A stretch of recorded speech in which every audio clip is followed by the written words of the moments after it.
You think you are the one looking at the world. You think there is you in here, and reality out there.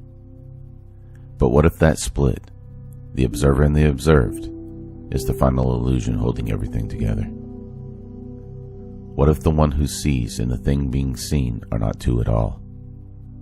And what if realizing this doesn't make you mystical, but radically sane?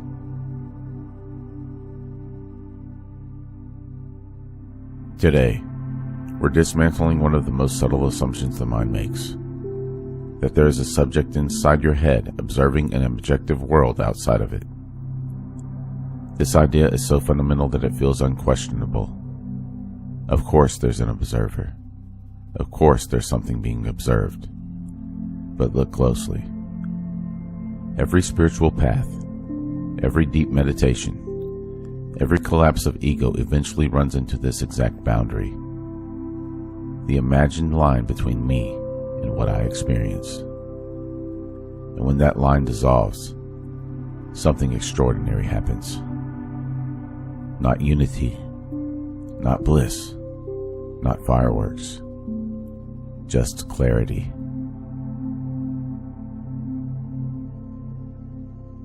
The sense of being an observer begins early. As a child, experience is fluid. There's sound, color, and sensation, but no rigid identity claiming ownership. Then language forms. I see, I hear, I want, that's mine. Slowly, experience gets divided. There is now a center from which perception seems to happen. But here's the critical question. Can you actually find the observer? Right now, as you hear this, look for the one who is aware. Don't think about it. Look. Is there a location where the observer exists? Or is there simply seeing, happening? Thoughts say, I am seeing. But before that thought appears, what is there? Just seeing. The observer is not found in experience. It is inferred by thought.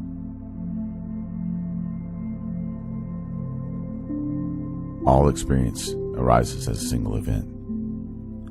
When you hear a sound, there is not you hearing in a sound. There is just sound. When you see a tree, there is not a seer seeing in a tree. There is just visual appearance. The split into subject and object is a mental overlay. It is conceptual.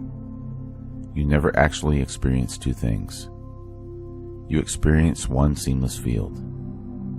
The mind then divides it for practical purposes. Useful? Yes. True? No. This is why in deep meditation, the sense of I am observing begins to thin out, and what remains is pure experiencing, without a center.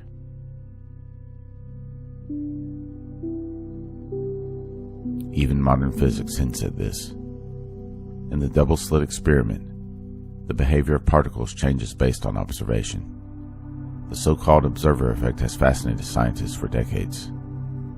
But what if the confusion comes from assuming there is a separate observer at all? In quantum mechanics, the line between observer and system becomes blurry.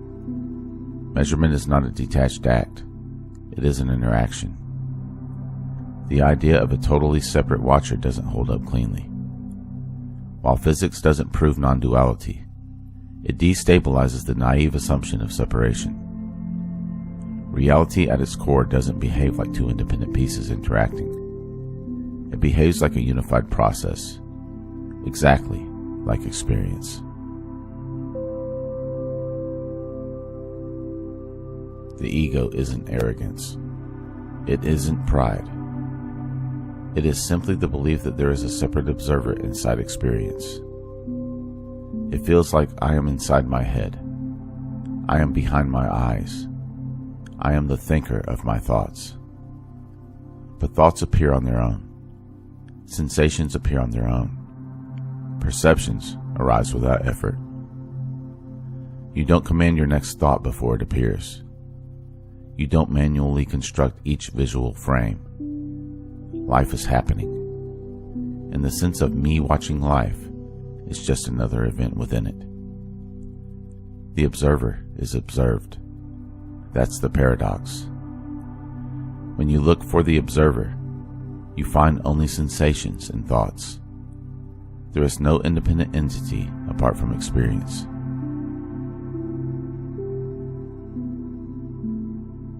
When the illusion of observer and observed dissolves, something very ordinary remains. Not mystical, not dramatic, just this moment. Experience without division. The body still functions. Decisions still happen. Speech still occurs. But the tension of separation relaxes. There's no one inside trying to manage reality. There is just reality unfolding. This is freedom.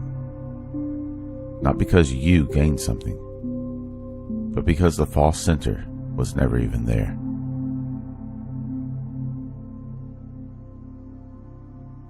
The mind insists there must be someone watching, but look carefully.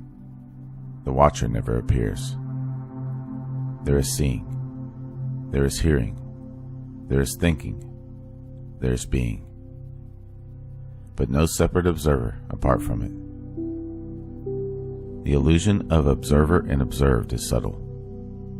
It feels fundamental, but once seen through, it cannot fully reassemble.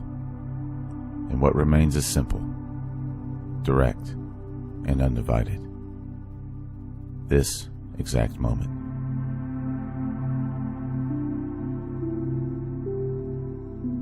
If this journey spoke to you, be sure to like, subscribe, and share this video with someone ready to experience life beyond thought.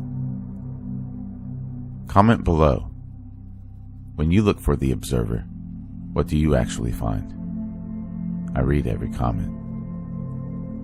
If you would like to support my work directly, you can do so at buymeacoffee.com/magnumopus333. Or you can explore some original merchandise at my Teespring store online.